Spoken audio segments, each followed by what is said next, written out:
Morning guys, welcome to Princess Ninja and Keto. My name's Melanie. Welcome to the sunshiny state of Florida. It is 6:30 a.m. I purposefully came to work early. Right now I'm just walking in very short circles because I need to stay in the light so you can see me because it's very dark. Sun's not up yet. I do work at a place that has a fenced-in facility. And because I'm outside, I really don't need to be screened right now, but before I go in the building, I have to be screened and my temperature taken.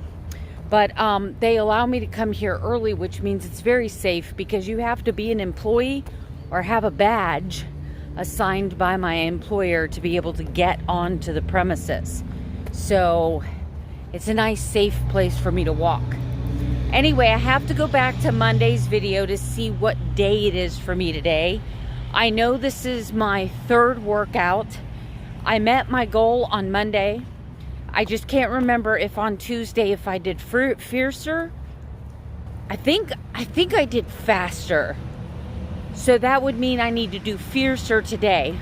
My plan is okay, around this big building that I work in, if I go to the parking lot on the outside ring is 1/10 of a mile. My plan is that every 5 trips around, so that's going to be every half mile, which will be 4. I'm going to do the 2 flights of stairs going up to the top floor and then come back down. So I will do my 2¼ mile plus have 4 flights of stairs when I'm done. That makes it fiercer. I'm still going to try to keep it at a moderate pace so that I can finish it before I have to start work. Today is a half a day of work for me because I have to be at the dentist by 2 o'clock. So we'll see what happens. So I don't know. I did not film my lunch today. I'll have to film it later. But next you'll see my lunch. Hey guys, there's been a slight change in plans. So I look back at my Tuesday video. I've already done fiercer. Because I have to do 2¼ mile faster this morning, I'm going to X the steps and just work on my pace. Keep a nice steady pace. I'll see you at the next segment. Alright guys, today was faster because I did fiercer on Tuesday. I did 2.27 miles at a little better than 3 mile an hour pace and an average heart rate of 113 beats per minute.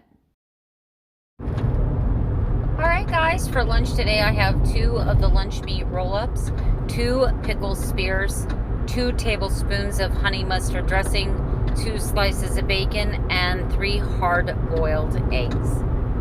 Alright guys, I have a confession. I screwed up today.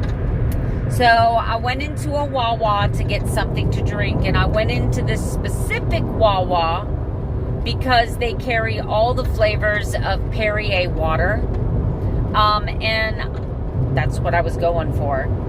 But then I passed their low-carb display where they had the keto cookies and the Quest bars, and I don't know why I convinced myself of this, but I made the decision to purchase a good to-go bar, and because they were on sale 2 for $3, I tried to convince myself that I could just save one for later, knowing that I shouldn't be eating the first one in the first place. And because they were on sale for 2 for $3, I just justified it in my head and bought 2. And of course, you guys, I don't even have to tell you, I ate both of them, right? I'm a food addict. I'm a sugar freak. I can't, once I start, I can't stop. I have such a hard time with self-control, especially on a day like today where I know I'm under an incredible amount of stress going to the dentist. I know that I'm super anxious, and I know that that is my downfall. So basically, guys, I just set myself up for failure. I purposefully and meaningfully sabotaged myself today. I did. But you know what? I recognize it. I'm going to sit here and tell you I sabotaged myself. And then I went through this whole little thing like I don't have to tell anybody. No one has to know. I can just hide it. They'll never know, right? But I'm like, what am I doing that's sick? That's just as sick as the behavior that I displayed by buying and eating that crap. I didn't need it. I didn't need it. So I'm saying need, N-E-E-D, not eat. I did eat it. I didn't need it. So, but I'm not going to do what I've always done and punish myself. I'm not going to degrade myself. I'm not going to put myself down. And please do not correct me. It was a cheat. It was a treat. It was an unscheduled treat. It was a cheat. It's not on plan phase 1. It's not acceptable food. It's crap. It's full of ingredients that are not on my page 4. So for me, it was a cheat. If you eat keto sweets all day long and that is part of your nutrition plan, it's not a cheat for you. For you, it's a cheat for me. So I'm going to be on soft foods for a while. I have here 1 whole chicken leg and 1 chicken breast. I peeled the skin off. 2 ounces of liverwurst, and this is 3 tablespoons of Primal Kitchen barbecue sauce. All right, guys, I'm going to be wrapping it up tonight. I really don't want to talk much about the dentist. I'm in a lot of pain right now. My face is just right here. It's just throbbing. And emotionally, I'm not in a good place right now. That was very painful. Them taking off the temporary crown. They had to seat the permanent crown like 3 or 4 times because of some shaving the tooth issues, tightness issues. And each time they took that off and exposed that nerve and put it back on, it became more and more painful. It was not a good experience. It was not their fault. I'm not faulting them. It was just the process. And then a small piece of concrete from the permanent tooth got in between my 2 teeth. They can't leave it there or it's going to rot my teeth. It's going to get bacteria. I'm going to have all kinds of problems. So they literally had to dig it out. My gums right now are so freaking sore. So I'm on soft foods for the next few days until it feels better. They said at least I have to do soft foods for the next 24 hours. I can brush my teeth tomorrow morning. That'll be awesome. They said that I can start flossing tomorrow morning. Right now, anything extreme cold, anything extreme hot is bothering me. So everything I'm drinking is room temperature. But that's pretty much, that's all I really want to talk about my teeth right now. So a little earlier, you'll have to forgive me if I came off not nice when I talked about please don't tell me that it's okay for you, that it's me. I get very passionate about that because the one thing that you need to know about me is that when I was binge eating, when I was actively binge eating, I was a closet binge eater, which means I hid food.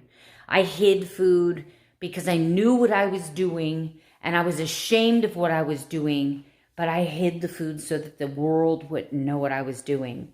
This channel has given me the opportunity to come out of the closet and say, I have a problem, world. I have a problem. I'm a binge eater. I'm a food addict. I'm a sugar fiend. You don't know how embarrassing it is for me to come up here and say I bought 2 candy bars and I could not stop with 1. They weren't candy bars. They were good to go bars, but I'm not going to sit here and justify it. I call it a cheat for me. This is my journey. Why? Because I made a commitment to follow this list to the letter, and none of the ingredients inside either one of those bars were in that list. So not only did I deviate from my food plan, but I ate something that I knew I wouldn't be able to control myself with. And I bought it during major anxiety, and I used the anxiety as an excuse to sabotage myself. If an alcoholic stood up at an AA meeting and said, the other night my wife and I had a fight and I'm thinking about going out and just doing 1 shot, you would never encourage them and say, oh, go ahead, it's just 1. Go ahead. Yes, please continue the behavior that caused you to be an alcoholic. That's fine. So when someone who is looking at you dead in this camera and saying, look, I have a food addiction problem. Mentally, I'm not okay with sweets. It's a trigger. And then I can't stop. I can't control myself. Do not comment to them that it's okay. It's not. They're confessing to you that it's not okay. Let them heal. Let them come to a place of admission where they can let them get it out of their system. Because if every time I come to you guys saying, hey, I recognize this really toxic behavior today and this is what I did, and instead of beating myself up, instead of turning internally, instead of hiding from the world again, because I'm feeling ashamed, because I am not as powerful as you are, oh, I can just eat one bite of ice cream and walk away because I don't have the willpower you have, that I can just eat one chip and, oh, I eat that all the time. It doesn't affect my weight. That is not helpful. That is toxic behavior that you're displaying. And I'm getting passionate again. Don't make me hide. I love criticism. I mean, like, not really love criticism. I like when people are constructive. I like when people say, Melanie, I've noticed this pattern, or Melanie, do you know the food that this particular food you ate the other day can affect some people? Melanie, I saw the other day you forgot to log this. Melanie, the other day, blah, blah, blah, blah. I don't mind that. But when someone is confessing their heart and someone is saying, look, guys, I have a serious problem with this behavior, and I'm bringing it to the forefront. I'm admitting that I failed. Don't rub it in my face and tell me how it's not a problem for you. That's not nice. It's not kind. It's not helpful. I don't know, guys. You guys may hate me after this. I'm sorry, but I'm not sorry. I have every right to express my feelings. Just because I'm a creator doesn't mean I have to stand up here and be your personal bullseye. I am also allowed to share my feelings about how, when you respond to things, how it makes me feel, right? And if you choose to continue that behavior, well then, that's your behavior. But I got it off my chest. I'm not going to hide. I'm not going to hide. I love you all, and I don't ever want you to stop commenting. Don't be afraid to comment. I'm just asking that when a creator tells you that they're struggling with something, don't comment and tell them how easy that problem is for you to deal with. Don't tell them if they're admitting they cheated, don't tell them they didn't cheat. Because a food addict, a binge eater, will already excuse themselves every time they have one of these episodes. All you're doing is amplifying their excuses. Don't do that. That's not good for a food addict, a binge eater. You want to be kind. You want to be tactful. You want to be encouraging. But don't excuse the behavior if they're openly admitting that they have a problem. I hope you guys still love me and come back tomorrow for another daily vlog. Good night. Sleep tight. Don't let the bed bugs bite.